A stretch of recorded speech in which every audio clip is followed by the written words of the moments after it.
ये खबर KR मंगलम university द्वारा प्रस्तुत की गई है।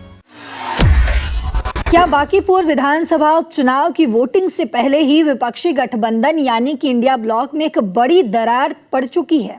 क्या राजद का एक तरफा उम्मीदवार घोषित करना कांग्रेस के नेताओं को रास नहीं आ रहा है? जी हाँ, क्योंकि बांकीपुर उपचुनाव को लेकर कांग्रेस के भीतर की अंदरूनी कलह और मतभेद अब पूरी तरह से सड़कों पर आ चुके हैं। जैसे ही राष्ट्रीय जनता दल यानी राजद ने इस सीट से रेखा कुमारी को अपना उम्मीदवार बनाया, कांग्रेस के अंदर खींचतान और बगावत के सुर तेज हो गए। पार्टी के भीतर दो अलग अलग खेमे बन चुके हैं। एक खेमा जहां गठबंधन धर्म निभाने की वकालत कर रहा है, तो वहीं दूसरे खेमे ने खुलेआम इस फैसले पर अपनी असहमति जता दी है। यहाँ तक कि कांग्रेस के एक वरिष्ठ नेता ने तो प्रशांत किशोर की पार्टी जनसुराज को समर्थन देने तक की बात कह दी है। आखिर कांग्रेस के किस बड़े नेता ने बगावत का झंडा बुलंद किया है और राजद के इस दांव के बाद बांकीपुर की सियासी बिसात पर क्या नया मोड़ आ गया है? समझते हैं इसको विस्तार से। तो आपको बता दूं कि बांकीपुर विधानसभा उपचुनाव को लेकर कांग्रेस के भीतर मतभेद साफ दिख रहे हैं। राजद ने उम्मीदवार घोषित कर दिया है। इसके बाद कांग्रेस के एक वर्ग ने जहां गठबंधन धर्म निभाने की बात कही है, वहीं दूसरा खेमा इस फैसले से असहमत नजर आ रहा है। ऐसे साफ संकेत मिल रहे हैं कि बांकीपुर सीट को लेकर कांग्रेस के अंदर खींचतान तेज हो गई है। प्रदेश कांग्रेस नेतृत्व ने पहले पार्टी आलाकमान के समक्ष बांकीपुर सीट पर चुनाव लड़ने की इच्छा जताई थी। हालांकि ये भी स्पष्ट किया गया था कि यदि आलाकमान गठबंधन के हित में फैसला करता है तो कांग्रेस दावेदारी छोड़ राजद को समर्थन देगी। राजद ने यहाँ से रेखा कुमारी को उम्मीदवार बनाया है। इसके बाद कांग्रेस के भीतर विरोध का स्वर फूटा है।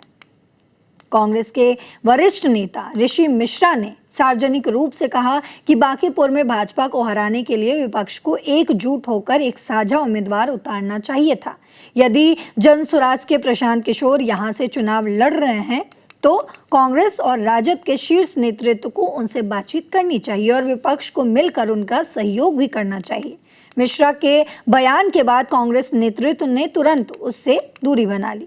मीडिया विभाग के अध्यक्ष राजेश राठौर ने स्पष्ट किया है कि ये पूरी तरह ऋषि मिश्रा की व्यक्तिगत राय है और इसका कांग्रेस के आधिकारिक निर्णय से कोई संबंध नहीं है। हालांकि पार्टी के भीतर नेतृत्व से असंतुष्ट माने जाने वाले कुछ नेताओं और कार्यकर्ताओं का एक वर्ग ऋषि मिश्रा के समर्थन में आता दिखाई दे रहा है। इससे यहाँ चर्चा ये भी तेज हो गई है कि बांकीपुर सीट को लेकर कांग्रेस के अंदर दो अलग अलग राय बन चुकी है।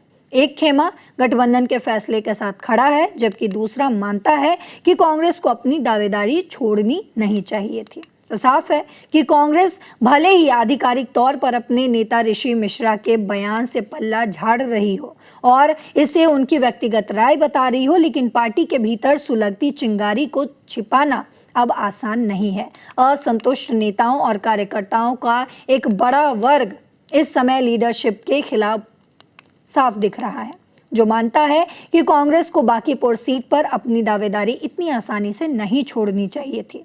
अब देखना यह होगा कि कांग्रेस के भीतर मची ये रार क्या उपचुनाव में बीजेपी या जनसुराज को फायदा पहुंचाएगी। बांकीपुर सीट पर मचे इस सियासी घमासान और कांग्रेस की इस अंदरूनी खींचतान पर आपकी जो भी राय हो कमेंट बॉक्स में जरूर बताते जाइएगा।